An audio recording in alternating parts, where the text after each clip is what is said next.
नमस्कार, मैं हरीश। आप देख रहे हैं अमरावती सिटी न्यूज। दोस्तों, क्या आप सोच सकते हैं कि एक 14 वर्षीय बालक अपने अपहरण की कहानी रच सकता है और सबको गुमराह कर सकता है? सिर्फ अपने माता पिता को ही नहीं, बल्कि पूरे अमरावती शहर और पुलिस प्रशासन को भी। लेकिन यह सच है। अमरावती शहर के नागपुरी गेट पुलिस स्टेशन हद में मसानगंज परिसर में रहने वाला एक 14 वर्षीय बालक का सोमवार दोपहर को दो अज्ञात आरोपी ने उसे बेहोश कर अपहरण कर लिया। ऐसा सनसनीखेज मामला मंगलवार की सुबह उजागर हुआ। दोस्तों, इस घटना के उजागर होते ही दूसरे ही दिन पूरे वर्तमान पत्रों में खबर छपी कि अमरावती में बालकों का अपहरण करने वाली टोली सक्रिय है। इसके बाद सारे माता पिता डर की वजह से अपने बच्चों को कहीं जाने ही नहीं दे रहे थे।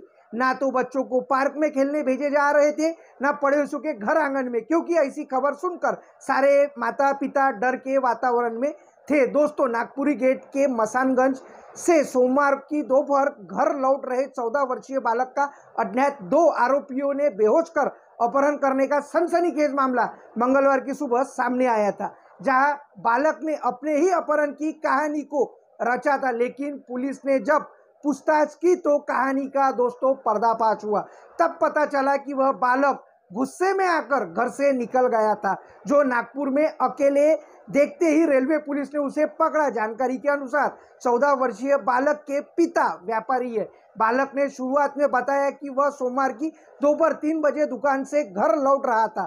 तब घर से थोड़ी दूरी पर अज्ञात दो लोगों ने उसका मुंह दबाया, उसे चिल्लाने का मौका भी नहीं दिया, जिसके बाद वह बेहोश हो गया। बीच में ट्रेन में उसे होश आया था, लेकिन चक्कर काफी आ रहे थे, जिसके बाद उसे नागपुर रेलवे स्टेशन पर होश आया और उसने टीटी के पास जाकर अपने किडनैपिंग की बात बताई और नागपुर रेलवे स्टेशन के जरिए परिजनों को पता लगा। जबकि इस मामले में परिजनों ने बेटा लापता होने की किसी तरह की शिकायत नागपुर गेट थाने में नहीं दी थी। दोस्तों, 14 वर्षीय बालक का दिन दहाड़े अपहरण हो जाता है और यह खबर पुलिस को भी नहीं होती।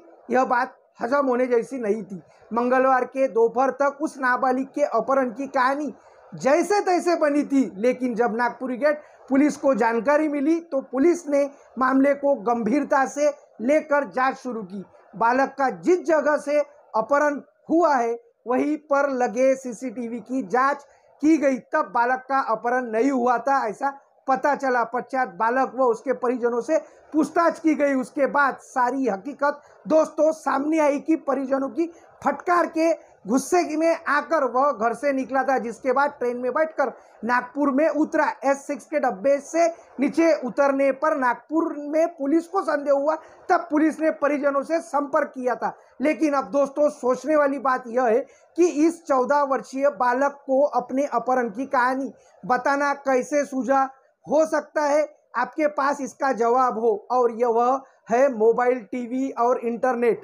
दोस्तों, आजकल के बच्चे मोबाइल, टीवी, इंटरनेट जैसी टेक्नोलॉजी से इस तरह जुड़ चुके हैं, शायद ही उन्हें सही या गलत के बीच में फर्क समझना मुश्किल हो चला है। लेकिन अगर आज की पीढ़ी इस तरह की टेक्नोलॉजी का गलत इस्तेमाल करे तो यह बहुत ही चिंता का विषय है, और इसके लिए हमें अपने बच्चों को मोबाइल, टीवी और इंटरनेट से दूर रखने की बहुत काफ़ी ज़रूरत हो चुकी है, और इसके ऊपर में ध्यान देना भी बहुत जरूरी हो चुका है। क्योंकि एक 14 वर्षीय बालक ने दोस्तों अमरावती के अंदर में अपनी मनगढ़ंत अपहरण की कहानी रच डाली थी।